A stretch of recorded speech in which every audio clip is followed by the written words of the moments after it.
Hi, I'm Aaron Heiser, Maker's Leather Supply, and on this video we are going to do one of the optional steps on our Mansack messenger bag, and we're going to put a stripe on the flap. Again, this part is completely optional. You do not have to do anything in this video, and you can still complete the rest of the bag through just the other videos. But if you want to do a really cool accent, here's what we're going to do. So I'm going to move the camera down and we'll get started. All right, so here I have my flap piece, and then this is just a piece of an opposing color, I'm going to do basically a stripe down the flap. I'm going to use a French style seam to do it, or at least I call it a French style seam. I was once corrected that is not a French seam. I don't know what to call it. It's definitely not an Aaron Heiser seam because I didn't invent it. So, the very first thing I need to do, if you bought the kit for this bag and you don't have cutouts or the pattern or whatever, you need to make yourself a pattern off of the original piece, because when we're done it won't be the same size and you'll need to correct that. So you've got to make yourself a pattern. So I took some cardboard, poster board type material that I have, and I made a pattern of the exact bag flap. Okay, so I'm just going to set that aside. I won't need that until the end of the video. All right, now I need to decide what I want to do. How wide of a strap do I want, or a stripe? Do I want to put it over here? Do I want to put it down the center? Do I want to put it over here? So far I've made a few of these bags. One of them I did 2 stripes right down the center, and that looked pretty cool. The next one I did 1 stripe that was a little bit wider than those 2, and I put it down kind of down the side, and that's the one that you saw in the initial video.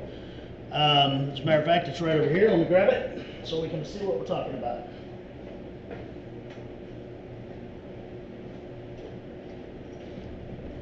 So there it is, right there.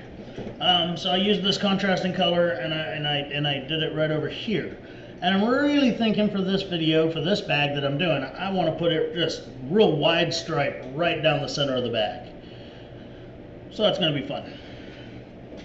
So the very first thing I need to do is cut this thing right down the middle if I'm going to do my stripe down the middle. So I have a couple of different ways I can do that, but one of the best things I can tell you is these big old quilters squares really help with stuff like that. Okay, and I'm going to be using that in just a second. First I want to find my centers. Again, if I'm going to cut it down the middle, then I need to know exactly where the middle is. So I'm going to use my centering ruler here.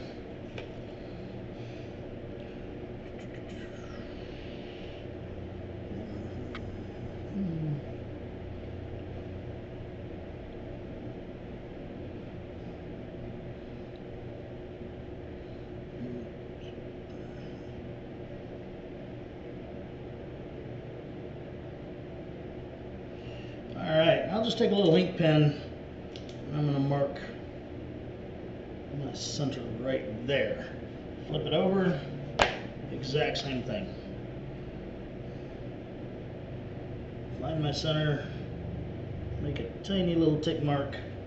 There we go. Now all I got to do is cut it right there. Now, where this thing really comes in handy, I mean, doing the centers is fine. I do like to, once I've got my center marked, I'll put this right on my marks, and I'll make sure that the edge of it is perfectly parallel to the edge of my leather. If it's not, then my marks are a little bit off and I need to make some adjustments. Okay? But if I were not doing this in the center and I was just doing it on the edge, I would use one of these and say, okay, I want it 2 inches from the edge, and I just line that up with a 2-inch mark, cut that sucker down, and it'd be good to go. So, but I want it in the middle because I like doing different stuff. If I made it to look like the other 2, then I wouldn't know which one was which. Alright, so I've got my ruler right where it needs to be in the center here. Get my rotary cutter out, And we will slice this pretty piece of leather right in half.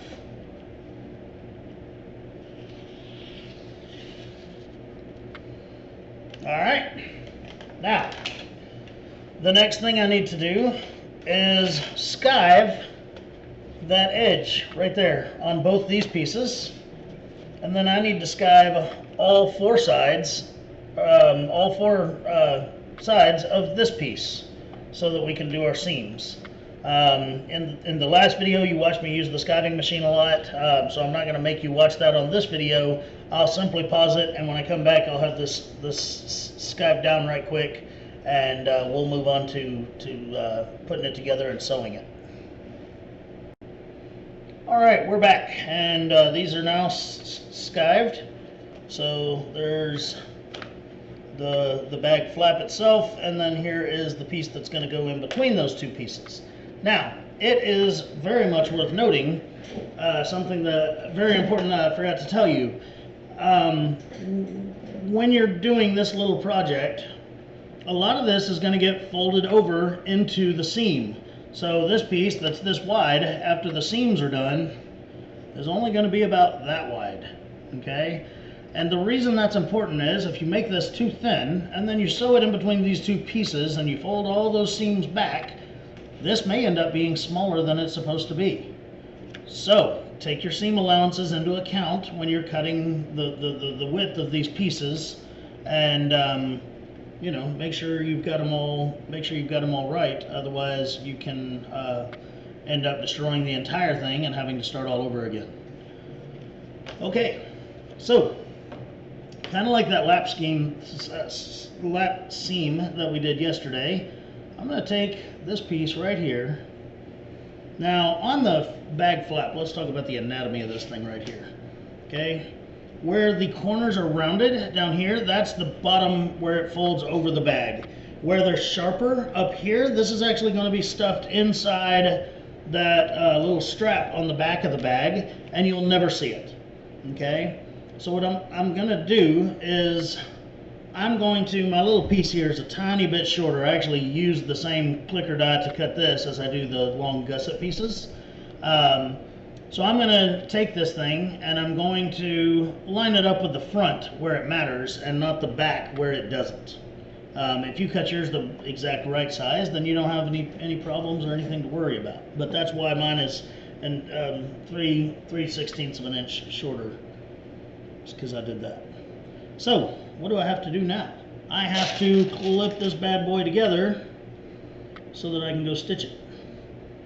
And I'm still going to use my brown stitching that's on the machine that's going to match everything else.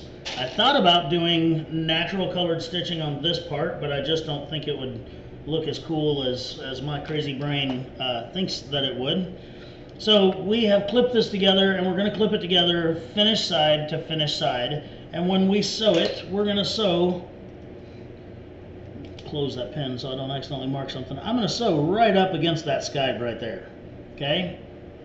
So here we go. I'm going to spin the camera around and we'll sew that seam up, and then we're going to do what we need to do to prep the pretty part of the seam, I guess you could say.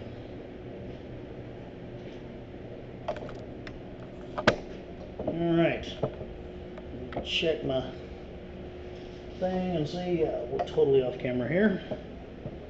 It's really hard to judge this sometimes.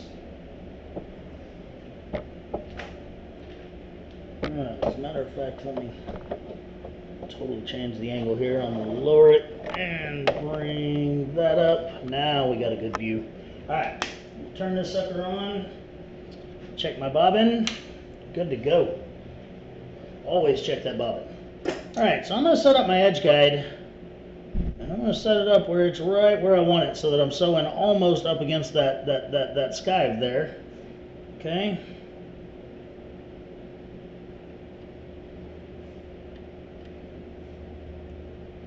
There we go. I will back stitch, just so you know. I'm starting almost at the very end, but of course I need room for the back stitches. Get my threads where I can actually hold them with my reverse arm here. Alright, so pressing down on the reverse with my elbow, Gonna go backwards a few stitches.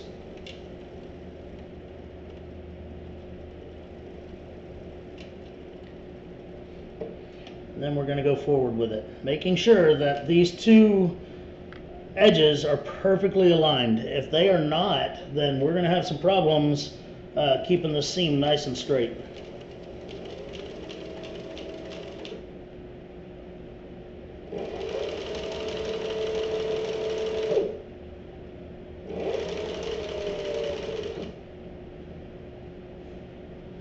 Notice I'm not taking the clips off. I'm just kind of moving them down so that I've still got some strength there and, you know, something to guide these two to hold them together. But now I'm taking them off because there's no room.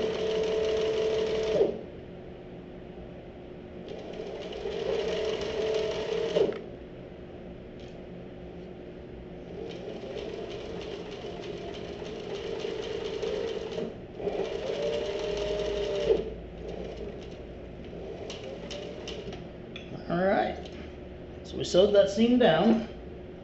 Now we'll get this out of the machine, give it a snippy snip,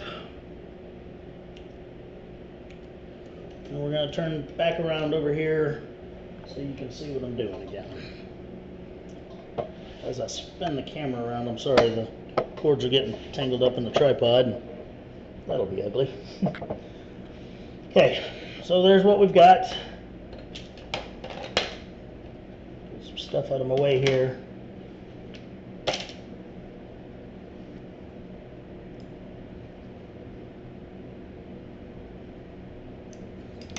All right, so there's what we've got. We need to fold that seam back, and then we're going to flip it over and we're going to fold it the other way. Okay, because we're trying to loosen up that a little bit. And the reason we're doing that is because we're going to turn this thing over and we're going to separate those two pieces of leather and fold them back to themselves and stick them down with double-sided tape. Again, this is why I use some cloth and line this piece, is because there's a lot of ugly seamage underneath that. It may look real pretty on the top, but there's a lot of stuff that goes into the bottom of it, and it's just not that pretty. So, go ahead and place my double-sided tape just right there where that stuff folds over on both sides.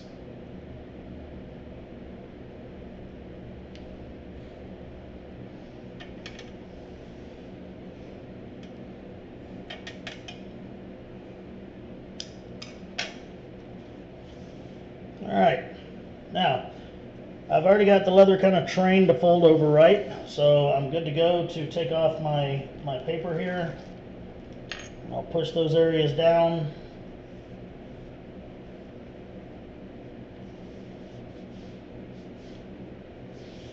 Okay, do the exact same thing on the other side.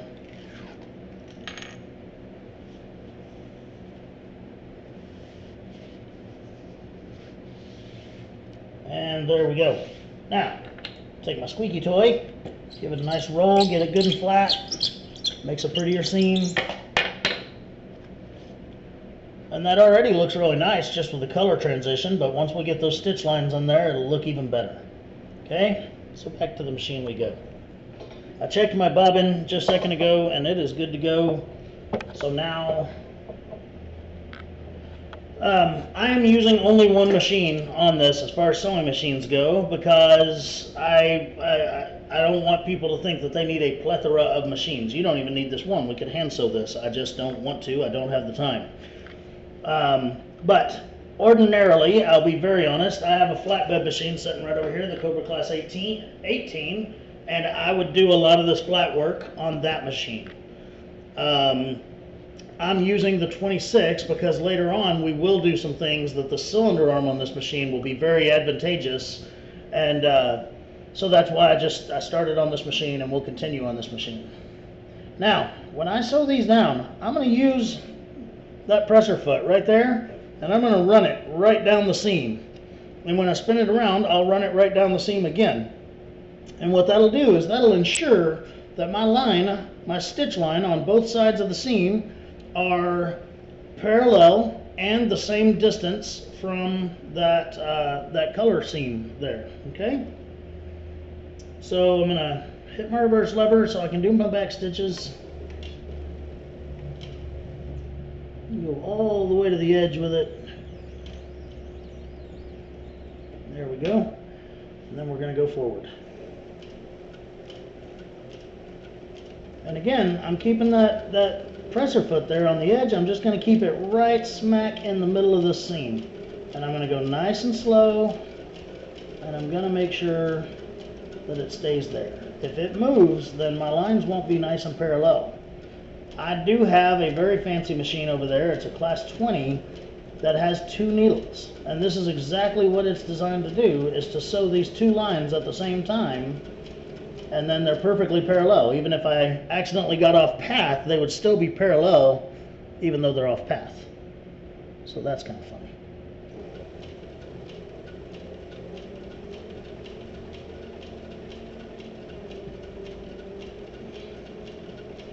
Now, where I started, this end of the bag, hopefully that's on camera. Yeah, this end of the bag, this is the part that flops over, and then back here is the part that's going to be underneath that strap on the back, and we won't see it. So instead of clipping my threads and starting a new sew line, I'm just going to spin this bag around and go down the other side.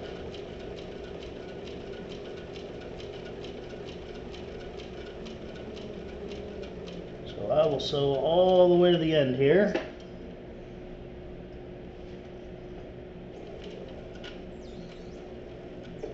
Okay. And I'll use my hand wheel to get my needle up, and so I can get my presser foot exactly where it needs to be. And again, the area I'm working in right now is never going to be seen by anybody other than those watching this video. And then we'll go straight down this other side. I really like this dark brown and tan configuration. The other bags I made did not have as subtle as of a color change, and I really, or not subtle, but anyway, as drastic of a color change, and I really like how this is looking.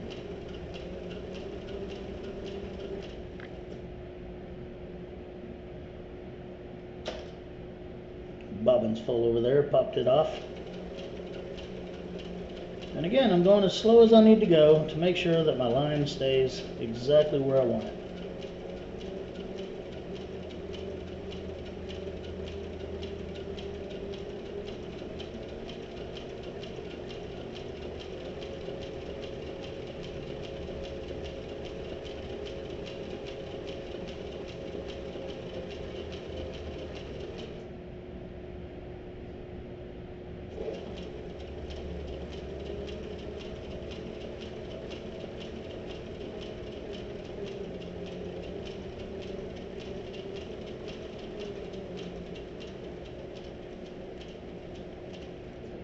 Back to the beginning, a little bit of back stitch action,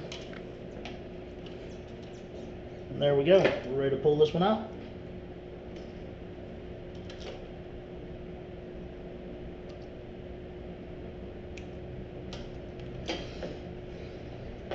Alright, spin that camera one more time, and here's what we have. Now, it looks real good. I'm very happy with it, but I got to do it again. Okay, so I got this other piece here, and I need to do everything exactly like I did before to put the other piece onto it. Okay, so 2 seconds here and trim those tails. Alright, so make sure, of course, that it's right side up, and so there's the back side of this and the back side that's got the sharp corners versus the rounded corners. So I need to put these two together, and once again I'm lining up the front side of it, not the back side of it, and I'm going to clip those together, and we're going to do everything exactly like we did a while ago. So I don't feel the need to make you watch me do it again. Yeah, I will pause the camera, and when we come back, I will have those 3 seams sewn again, or those 3 lines, where I sew it together Then I fold the backs back and sew it down the sides. Okay, so we will pause it. All right, so here we are. We have it all nice and sewn up and pretty. And so the only other thing I have to do now is I have to make sure that it's the original size again. So there's my pattern. All right. Now what I'm going to do though is I'm going to do this a little bit funny because this side looks a little bit wider than that side to me. And that's okay, but I want it to be centered. I want that stripe in the middle. So I'm going to find the centers of my pattern and the centers of my stripe and line those up, and then I'll trim these edges right here. Okay? So my stripe it ended up being 2 7/8 of an inch wide. Okay? So I need to find my center of my pattern here. It's 10 inches wide right there, so the 5, and I need to go 2 7/8 of an inch. So that's 1 5/16. No, I don't know. I'll just count the lines. All right, so 2 7/8, that's almost 3 inches. So I'm going to go out here to 1 1/2 on this side and then just bring it in a tiny bit. And out here to 1 1/2 on this end and bring it in a tiny bit. And there we go. That should straddle my strap when I put my pattern back on it. Or not strap, but stripe. Okay, now, exact same thing on the other side. I'm even going to measure my stripe just to make sure it's the same on both ends, and woohoo, it is. I love it when I actually do something right. So 2 7/8, so I have to find once again the center of my pattern.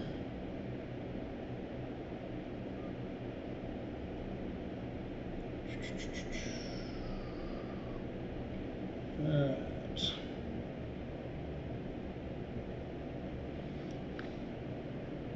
So there's my center. I'll come out 1 1/2 minus a tiny bit, 1 1/2 minus a tiny bit, and all right. Now, so if I line all of this up with my bag flap, making sure that the rounded edges and the squared off edges are on the sides that they're supposed to be. Let's see if I can get all of this on my cutting board first off.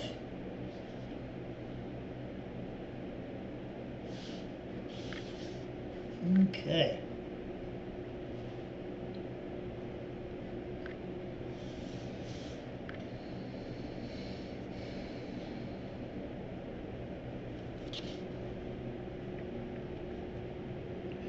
All right, and now I'm just going to cut those side pieces off, and then I'm going to re-skive those edges. Okay. The reason I even skived them in the first place was because, once again, this is an entirely optional part of this build, and so the videos of making the bag itself need to stay true, I guess you could say. You need to be able to build the bag off of just those videos. But it does help that the ends, this end and that end, were already skived, because now those have stitching in them and I can't trim them.